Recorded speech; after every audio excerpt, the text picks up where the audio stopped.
자, 우리가 간혹 성경을 읽으면 서로 사랑하라라는 말씀 보게 됩니다. 그리고 그 말씀을 우리가 윤리적 명령으로 생각할 때가 참 많이 있습니다. 내가 하나님의 자녀가 되었으니 이 정도는 용서해야지. 내가 예수님 믿고 있으니까 이 정도는 참아 주어야지. 내가 집사고 장로고 권사고 성도니까 사랑의 의무를 감당해야지라는 정도로 생각할 때가 있다는 것이죠. 하지만 예수 믿으니까 사랑해야 하는 것이 아닙니다. 예수님을 믿는 사람, 예수님과 함께 죽고 예수님과 함께 살아난 구원받은 사람은 사랑하고 싶어져야 하는 것입니다. 죄가 싫어져야 하고 거룩을 쫓고 싶은 마음이 일어나야 한다는 것이죠. 그러니까 복음이라는 것은 율법이나 지침이나 의무가 아니라 하나님께서 우리를 변화시켜 주는 하나님의 능력이다라는 것을 기억해야 한다는 것입니다. 바울이 빌립보 교회 성도들에게 권면하는 것도 마찬가지입니다. 그저 윤리적인 요구사항을 확인하는 것이 아니라 은혜 받은 자로서, 복음의 능력을 경험한 자로서 마땅히 해야 할 일이 무엇인지를 알려주고 있습니다. 예수님은 우리를 죄에서 구원하신 구원자이실 뿐만 아니라 우리 생명의 주인이자 우리 삶의 주인이기도 합니다. 때문에 죽음을 이기시고 부활하신 예수 그리스도를 내 삶의 진짜 주인으로 받아들이는 자들은 그 믿음이라는 것이 관념적이거나 형식적인 것이 아니라 실제적인 변화로 나타나야 하는 것입니다. 실제로 우리의 생각과 가치가 바뀌어져야 하고 우리의 말과 행동과 표정도 달라져야 하는 것입니다. 그 어떤 상황에서도 그리스도인으로 사랑하며 용서하며 죄를 이기며 생명을 살리며 살아야 한다는 것이죠. 여러분, 오늘 본문의 배경을 한번 살펴보도록 하겠습니다. 바울이 빌립보서를 기록할 당시 배경은 그가 로마의 감옥에 갇혀 있는 상태였습니다. 가택연금 상태라고는 하지만 여전히 그의 손과 발에는 쇠사슬이 그렇게 매인바되어 있고 간수들에 의해서 행동이 통제되어 있습니다. 그런데 여러분, 빌립보서를 자세히 읽다 보면 이러한 바울이 어떠한 마음을 많이 표현하고 있습니까? 감사와 기쁨을 아주 많이 피력하고 있다는 것이죠. 그렇다면 왜 기뻐하는 거겠습니까? 왜 감사하는 거겠습니까?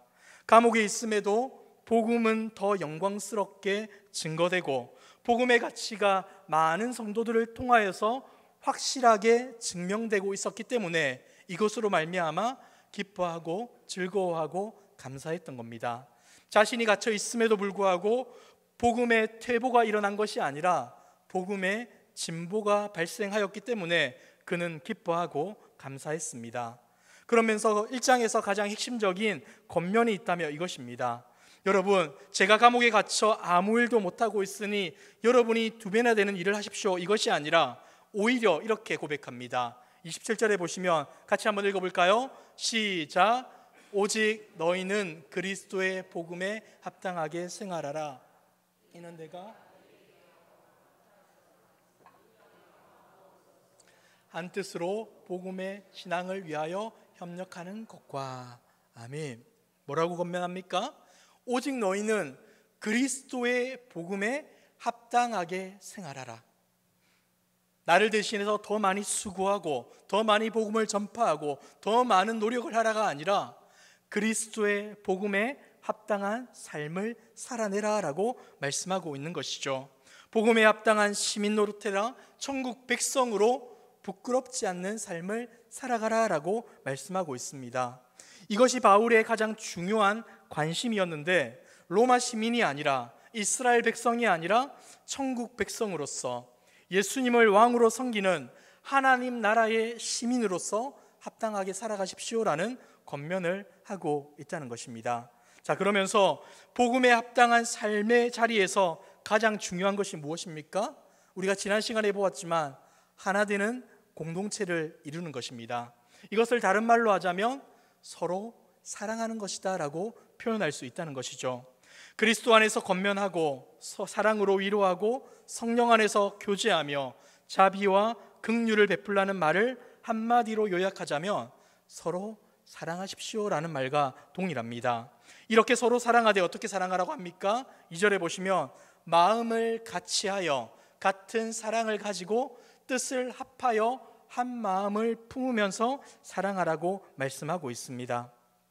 하나됨이란 어떤 조직을 정비하고 명령체계를 분명히 하여서 일사불란하게 움직이는 단체를 만드는 것이 아니라 마음으로 하나됨을 이루는 것이다 라고 알려주는 것이죠. 그러므로 복음에 합당한 삶의 가장 확실한 표징이 무엇입니까? 서로 사랑하는 모습을 통하여서 하나됨이 증명될 수 있다라고 알려주고 있습니다. 그리고 이렇게 하나된 공동체를 이루기 위해 가장 실제적인 지침으로 주신 말씀이 바로 오늘 우리가 살펴본 3절과 4절의 말씀입니다. 우리 3절과 4절 같이 한번 읽어보겠습니다. 시작. 아무 일에든지 다툼이나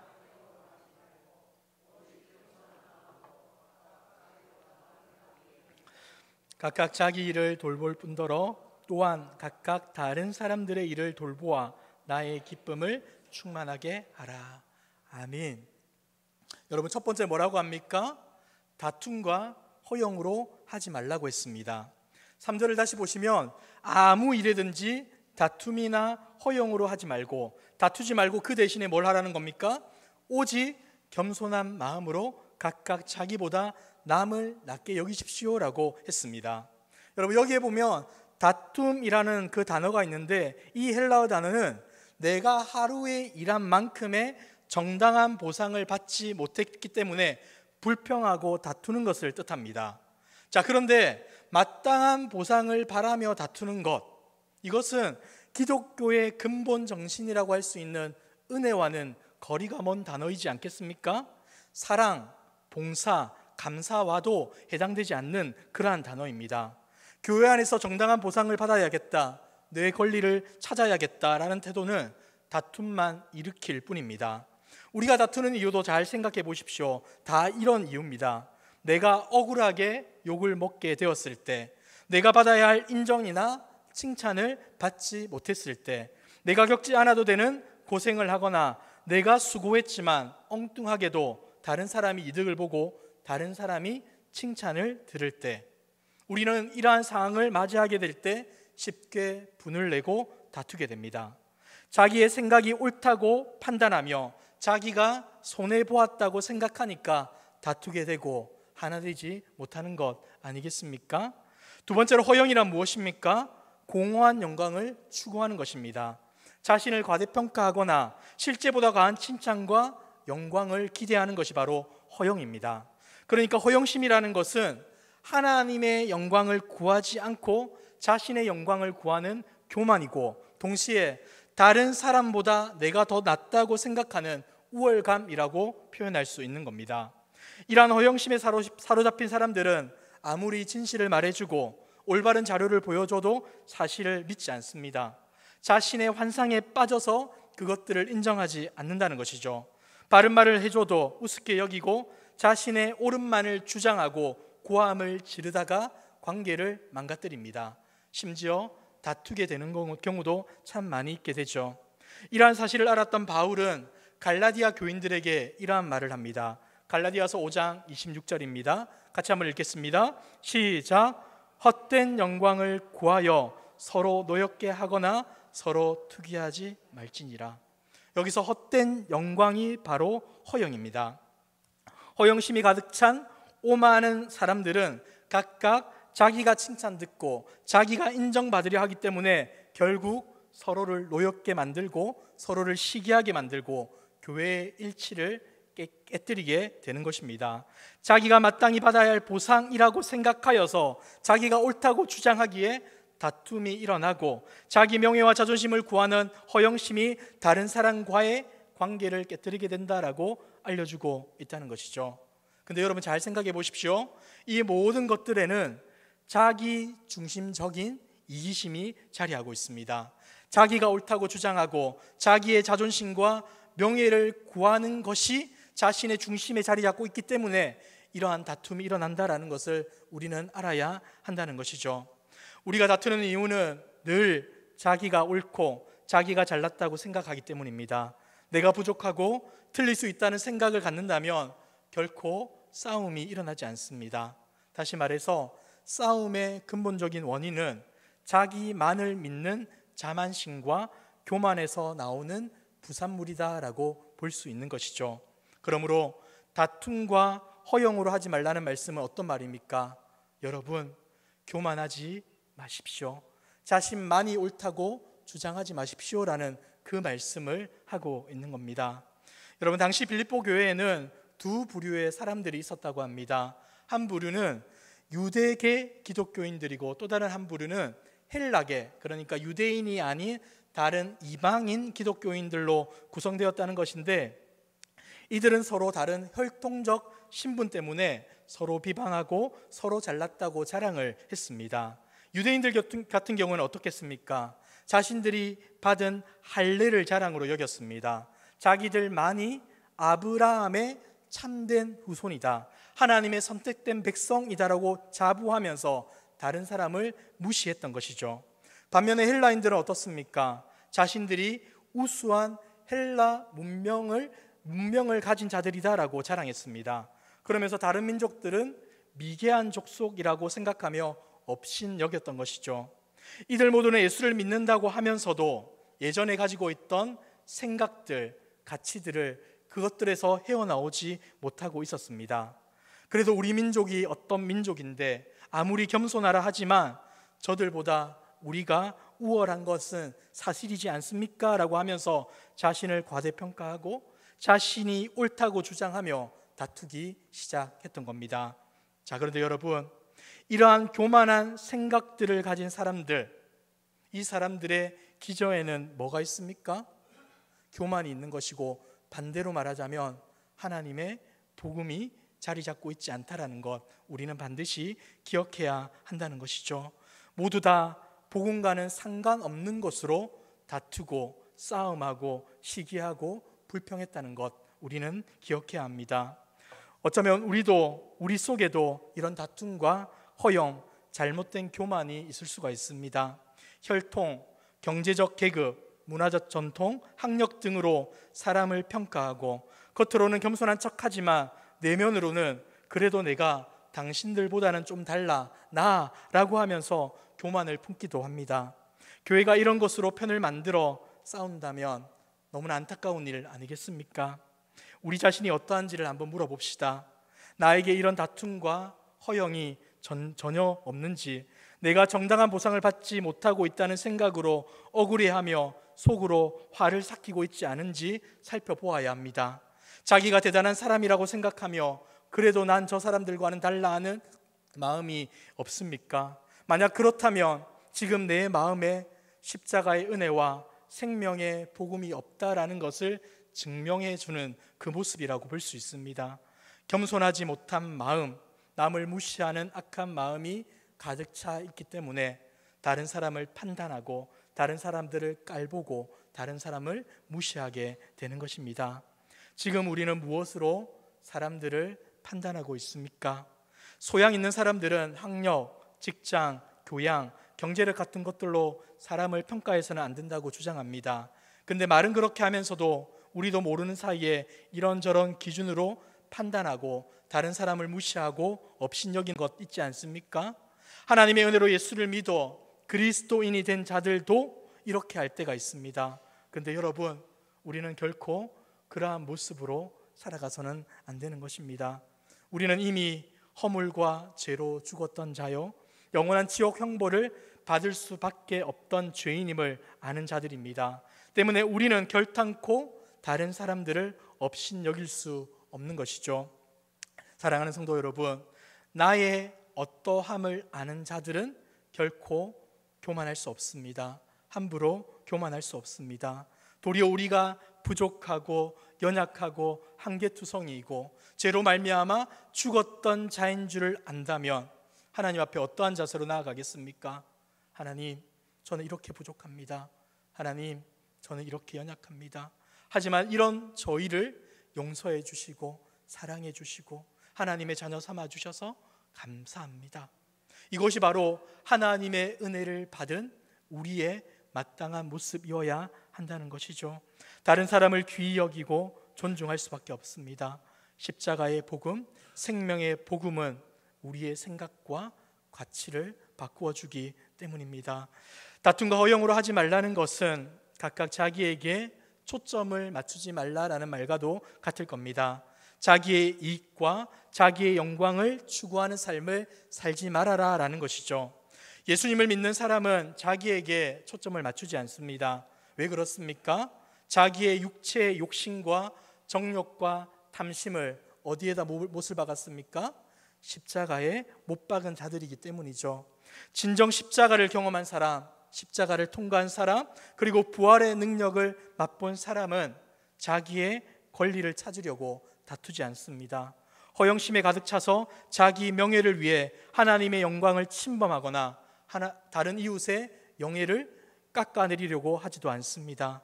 사랑하는 성도 여러분, 저와 여러분은 예수님을 믿고 있습니까? 큰일입니다. 저의 이 질문에 바로 답이 안 나오시면 큰일입니다. 저와 여러분은 예수님을 믿고 있습니까? 그래서 자신의 정욕과 탐심을 십자가에 못 박았습니까? 예라고 우리는 답할 수밖에 없습니다. 우리는 그렇게 했습니다. 수시로 아직도 남은 정욕들이 불쑥불쑥 튀어나오지만 우리는 얼마든지 다투지 않을 수 있습니다. 우리 장로님 기도 시간에 말씀하였던 것처럼 육신의 소욕이 우리를 지배한다면 이러한 모습으로 살아가겠지만 성령이 우리 가운데 충만하여서 성령이 우리를 지배한다면 이 모든 것들을 이겨낼 수 있고 이 모든 것들 가운데 자유할 수 있는 겁니다. 이기심과 탐심, 죄와 욕심, 허영과 탐욕을 거절할 능력이 우리 가운데 있다는 것입니다. 자, 두 번째는 겸손한 마음으로 자기보다 남을 낮게 여겨야 합니다. 복음에 합당한 삶을 살기 원한다면, 하나 되는 공동체를 이루어내기 바란다면 다툼과 허영으로 하지 않고 그 대신 무엇으로 해야 됩니까? 겸손한 마음으로 남을 나보다 낮게 여겨야 한다라고 말씀해 주고 있습니다. 남을 나보다 더 능력 있고 소중한 사람, 귀한 사람으로 대하라고 권면하는 것이죠. 그러기 위해 갖추어야 할 자세가 무엇입니까? 바로 겸손한 마음이라는 것입니다. 다툼과 허영이 자신에게 초점을 맞추고 있다면 겸손이라는 것은 다른 사람에게 초점을 맞추는 것입니다. 우리 3절 말씀을 다시 한 번 더 읽어보겠습니다. 시작. 아무 일에든지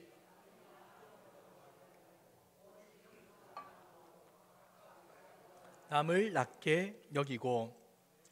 여러분, 여기 보시면 이 신약 성경에 사용된 이 겸손이라는 단어는 이 신약 성경이 기록되기 전까지만 하더라도 우리가 추구해야 되는 그 소중한 덕목이 되지 못했습니다.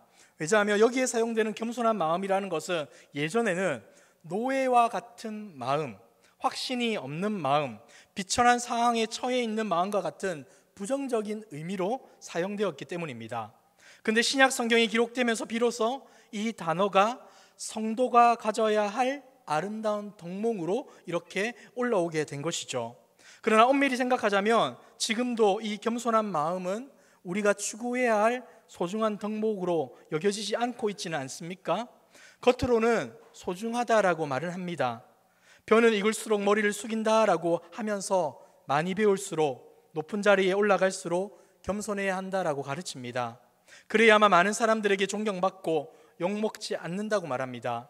또한 우리 중에 그 누구도 잘난 척하거나 교만한 사람 좋아합니까? 좋아하지 않습니까? 좋아하지 않죠. 겸손한 사람을 만나야 내가 무시받지 않고 배려받는 것 같아서 좋아합니다. 당연히 나도 겸손해야 다른 사람들을 편안하게 하고 다른 사람과의 관계가 좋아지는 것입니다. 우리는 자기 자신을 지키기 위해서라도 잘난 척하지 않고 겸손해야 합니다. 그런데 여러분, 정직하게 한번 우리에게 물어봅시다. 과연 죄인인 우리가 진심으로 겸손한 마음으로 다른 사람을 나보다 더 낮게 여길 수가 있습니까? 남을 나보다 더 귀하게 여기는 마음으로 진심으로 고개를 숙일 수가 있습니까? 단언컨대 없습니다. 죄인인 우리에게는 성경이 말하는 겸손이 있을 수가 없다는 겁니다. 겸손이 미덕이고 겸손한 사람이 존경스럽다라고 말하고 주장하지만 실제로는 그런 사람을 어떻게 대합니까? 편하게 대하고 어떤 경우에는 우습게 여기고 무시할 때도 참 많이 있지 않습니까? 겸손을 가지고 우리에게 접근하는 사람들, 처음에는 귀하다 하지만 나중에는 부려먹기 위해 그 사람을 이용합니다. 성경이 쓰여질 당시 겸손이란 당당하지 못하고 자신감 없고 확신이 없고 노예 같은 비굴한 마음이라고 했습니다. 자, 그렇다고 주님이 겸손한 마음을 가지라는 것은 이런 뜻으로 쓰여지는 것은 아닙니다. 성경이 알려주시는 겸손한 마음이란 무엇입니까? 오늘의 본문에도 기록되어 있지만 남을 나보다 더 낮게 여기십시오라는 것입니다. 이기적인 죄인, 교만한 죄인들에게는 이러한 겸손이 없지만 이러한 삶을 살아가야 한다라고 말해주고 있죠. 교만한 인간들은 내 인생 내가 알아서 한다고 하며 하나님으로부터 등을 돌린 사람들입니다. 그러면서 자기 생명, 자기 명예만 소중히 여기고 자기를 지키기 위해서 다른 사람을 희생할 준비가 되어 있는 자들이 그들의 모습 아니겠습니까? 근데 겸손은 무엇입니까? 자기 중심에서 하나님 중심으로, 자기 중심에서 이웃 중심으로 방향을 바꾸는 것입니다. 내 인생의 주인이 창조주 하나님이심을 고백하고 나를 죄와 사망의 권세에서 건져내신 하나님의 은혜에 감사하며 구원자 하나님께 찬양과 영광과 경배와 감사를 드리는 자, 이들이 바로 신자라고, 겸손한 마음을 가진 신자의 모습이라고 할 수 있는 것이죠. 그리고 그 하나님께서 나만이 아니라 다른 형제를 위해서도 독생자 예수 그리스도를 보내주셨다는 것을 알기에 그들이 가진 어떤 능력과 실력과 외모와 재능과 상관없이 동일하게 그들을 소중한 자로 알고 주님이 생명값을 치른 형제를 소중히 여길 마음을 갖는 것이 바로 주님이 주신 마음, 겸손한 마음이다라고 우리 가운데 알려주고 있습니다. 그래서 겸손한 성도는 나보다 나의 주인 되신 하나님의 영광과 명예를 더 먼저 생각하고 나보다 이웃의 칭찬과 명예를 더 생각하는 자세를 갖게 됩니다. 자신의 비천함과 부족함을 알기에 감히 다른 사람들을 함부로 판단하거나 정죄하지 않으며 하나님이 사랑하시는 다른 사람들을 소중히 여기게 되는 것입니다. 성경이 말하는 겸손은 상대방을 있는 그대로 보면서 그 모습 그대로 인정하고 존중하고 소중히 여기는 겁니다. 따라서 겸손한 사람은 항상 하나님 앞에서 살아가기에 형제의 약점보다 자기의 부족함을 먼저 보게 되고 혹 형제의 약점이 보이더라도 그것 때문에 형제를 무시하지 않습니다. 형제의 있는 모습 그대로 하나님이 사랑하시고 귀히 여기신다는 사실을 알기 때문에 우리 역시도 그들을 그렇게 대하는 것, 이것이 바로 하나님의 은혜로 구원받은 신자의 올바른 모습이다라고 알려주고 있는 것이죠. 그러므로 이 겸손은 나의 결심과 결단만으로 연마될 수 없습니다. 철저히 하나님의 은혜가 부어질 때 생겨나는 은혜의 모습이라 할 수 있습니다. 죄인된 우리 속에는 그런 겸손이 없는 것이죠. 흉내낸다고 해서 되는 것도 아닙니다. 이 겸손의 최고 모델은 누굽니까? 바로 예수 그리스도입니다. 빌립보서 2장 5절 말씀 우리 같이 한번 읽어볼까요? 시작. 너희 안에 이 마음을, 무슨 말입니까? 예수 그리스도의 마음이 이꼴 겸손한 마음이다라고 알려주고 있습니다. 하나님이신 그분께서 하늘 보좌를 버리시고 하나님됨의 영광을 포기하시고 사람의 모양으로 이 땅 가운데 오셨습니다. 그리고 죽기까지 복종하여 십자가에서 죽으셨습니다. 우리를 살리기 위해, 우리를 구원하기 위해 그렇게 하셨습니다. 그러므로 예수님을 만나 십자가의 죽음과 부활을 경험한 성도들은 예수님에게서 뭘 배우게 됩니까? 겸손을 배우게 되는 것이죠. 스승이 낮아졌고 스승이 섬기셨는데 그분을 따른다는 우리가 높은 자리에 위치한다면 이것은 말이 안 되는 모습 아니겠습니까? 겸손은 어떤 면에서 기독교의 많은 덕목 중에 하나가 아니라 신자됨의 본질이라고 볼 수 있습니다. 그러므로 신실한 그리스도인 예수님을 따르는 제자들은 결코 교만할 수 없습니다. 예수님을 주인으로 모시고 예수님과 함께 죽고 산 사람들, 예수님을 따르는 사람들은 겸손해야 하며 겸손할 수밖에 없는 것입니다. 사랑하는 성도 여러분, 성경이 말하는 겸손은 단순히 예의 바른 겸허한 태도가 아니라 그리스도의 마음을 닮아가는 겁니다. 주님 안에서 이 마음을 품는 저와 여러분은 이 마음을 통하여서 주님이 주신 겸손을 누릴 수 있고 그 겸손을 통하여서 하나됨을 이루어 나갈 수 있다라고 말씀해 주고 있다는 것이죠. 이것이 바로 두 번째 메시지라 볼 수 있습니다. 자, 세 번째는 무엇입니까? 공동체의 유익을 구하십시오. 이렇게 다툼과 허영을 버리고 겸손한 마음으로 다른 사람을 나보다 낮게 여기는 사람은 당연히 어떻게 되겠습니까? 자기 유익만이 아니라 남의 유익을 생각하며 살아가게 됩니다. 그래서 4절에 보시면 이러한 말씀을 우리에게 전해주고 있습니다. 같이 읽겠습니다. 시작.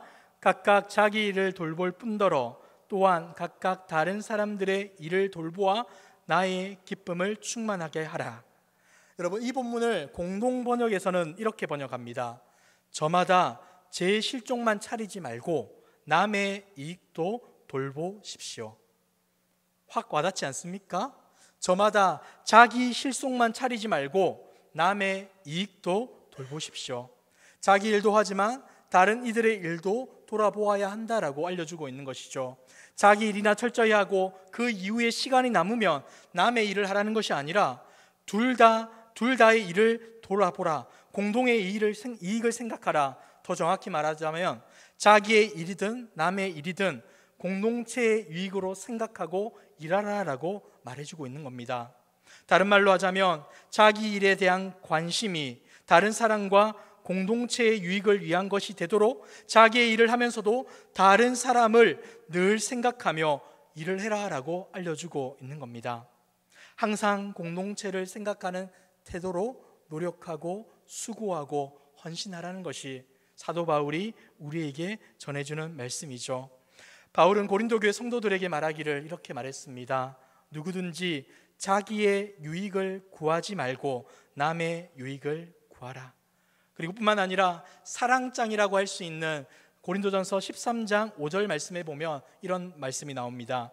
무례히 행하지 아니하며 자기의 유익을 구하지 아니하며 성내지 아니하며 악한 것을 생각하지 아니하며라고 했습니다. 이기적인 사람, 교만한 사람은 항상 자기가 기준이 되어 판단하고 자기의 유익을 중심에 놓고 행동합니다. 그래서 상대방을 바꿔서라도 내 마음에 들게끔 만듭니다. 하지만 겸손한 사람, 하나가 되려고 하는 사람은 어떻게 한다는 겁니까? 남을 바꾸려 하지 않고 내가 그 형제 곁에 다가가 눈높이를 맞추려고 한다는 겁니다. 예수님처럼 다른 사람을 위하여 자기를 죽이는 길, 십자가를 지는 길을 택하여 함께 살아가려고 한다는 것이죠. 자기 일을 돌아보되 그 원칙은 남의 유익이 되어야 한다라고 알려주고 있습니다. 그래서 남의 일도 염두에 두고 자기의 일을 하게 됩니다. 나 때문에 다른 사람이 행복해지고 나의 섬김 때문에 다른 사람이 빛나기를 바란다는 말입니다. 다른 사람이 잘 되면 나는 얼마든지 2인자, 3인자 아니 변방의 엑스트라가 되겠다라는 것이 바로 겸손한 성도의 태도, 자세다라고 알려주고 있는 것이죠. 여러분, 지금까지 세상은 이렇게 약속해왔습니다. 열심히 공부하고 성실히 일하면 언젠간 기회가 올 것이다. 누구든지 최고가 될 수 있고 누구든지 풍요로운 삶을 누릴 수 있다라고 이야기합니다. 하지만 여러분, 이것은 사실이 아닙니다. 우리의 목표가 되어서도 안 됩니다. 우리가 최고가 되고 내가 풍요로움을 누리는 것이 목표가 된다면 어떻게 됩니까? 그 사이에 우리는 다투게 되고 허영을 부리게 되고 남을 깎아내려야 합니다. 내 일만 챙겨야 하고 결국 사랑도 사라지고 하나 되는 것도 사라지게 됩니다. 그러나 성경은 우리에게 말을 하죠. 자기에게 초점을 맞추다가 다투지 마십시오. 자기 영광만 구하는 허영에 빠지게 됩니다. 그 대신 남을 나보다 낮게 여기는 겸손한 마음을 품으십시오라고 이야기합니다. 당신의 야망을 버리고 당신의 일만 생각하지 말고 함께 가는 길을 택하십시오. 그래서 늘 내 일을 하면서도 남을 생각하고 내 꿈을 꾸면서도 공동체의 꿈을 생각하십시오. 함께 유익하도록 자신을 내려놓으십시오라고 우리에게 가르쳐주고 있습니다. 그래서 사도 바울은 우리에게 이렇게 말해 주었습니다. 아무 일에든지 다툼이나 허영으로 하지 말고 오직 겸손한 마음으로 각각 자기보다 남을 얕게 여기고 각각 자기 일을 돌볼 뿐더러 또한 각각 다른 사람들의 일을 돌보아 나의 기쁨을 충만하게 하라. 바울의 기쁨은 옥에서 나와 효과적으로 전도하여 더 큰 교회를 만드는 것이 아니었습니다. 급박하게 돌아가는 초대교회의 선교 현장에서 자유의 몸이 되어 더 많은 사람에게 복음 전하는 것이 자신의 기쁨이라고 주장하지 않았습니다. 그는 복음을 받은 성도와 교회가 한 마음이 되어 서로 사랑하며 교만한 마음이 아니라 오직 겸손한 마음, 주님의 십자가를 바라보며 주님이 보여주신 그 마음을 따라 서로 귀히 여기고 자기의 유익만이 아니라 공동체의 유익을 쫓는 모습을 보고 싶다라고 편지에 기록했던 겁니다. 나의 기쁨은 교회의 수적인 부흥이 아니라 복음의 본질에 충실하여 행복한 천국을 이 땅 가운데 살아가는 성도와 공동체의 모습을 보고 싶다라고 말했던 것이죠. 사랑하는 성도 여러분, 저와 여러분의 기쁨은 무엇입니까? 저와 여러분의 소망은 무엇입니까? 저는 성도인들을 통하여서 이런저런 이야기를 많이 듣습니다. 우리 교회의 빈자리가 빨리 채워졌으면 좋겠다. 저도 분명 그러한 기도를 하나님께 드립니다. 하지만 그것에 앞서 우리에게 있어야 되는 것은 무엇이겠습니까? 서로 사랑하는 것, 그 사랑으로 서로 하나 되는 것, 우리의 삶 가운데 예수의 마음이 드러나고 예수의 사랑이 흘러가 서로가 서로를 위해 주는 것, 자신의 필요에 급급하여서 다른 사람을 지나치는 그 인생이 아니라 주님의 사랑이 우리 가운데 가득 차서 다른 사람이 아파하면 함께 기도해 주고 다른 사람이 힘들어하며 그들 곁에서 같이 위로해 주는 그 모습, 이것이 바로 하나님이 기뻐하시는 모습이고 제가 우리 교회에 소망하는 모습이기도 합니다. 사랑하는 성도 여러분, 오늘은 교회 탄생 기념주일로 지킵니다. 우리 교회가 어떠한 방향으로 가야 할지를 다시 한 번 더 고민해 보았으면 좋겠습니다. 그저 수적 부흥만이 우리의 비전이다라고 생각할 것이 아니라 우리 뒤에 있는 글씨, 여기에는 없죠. 우리 원래 현수막에 어떠한 글귀가 적혀 있습니까? 예수의 제자 되어 세상에 소망 주는 행복한 공동체. 예수의 제자 되어 예수의 사랑을 담고 예수의 모습을 담고 예수의 흔적을 가지고 세상 사람들을 섬기고 사랑하는 그 공동체, 마지못해 힘들어서 그 일들을 감당하기가 주저되는 그 공동체가 아니라 행복하게 이 사랑과 섬김의 모습을 감당하는 공동체, 그 공동체가 우리 교회이기를 소망합니다. 오늘 아침 우리가 이 말씀을 통하여서 하나님, 제가 그 공동체의 일원으로 세워지겠습니다. 주님의 은혜와 사랑을 제 마음에 품고 아름다운 교회, 좋은 교회를 세워나가겠습니다라고 결단하고 다짐할 수 있는 저와 여러분들의 모습이 되기를 주님의 이름으로 축복합니다.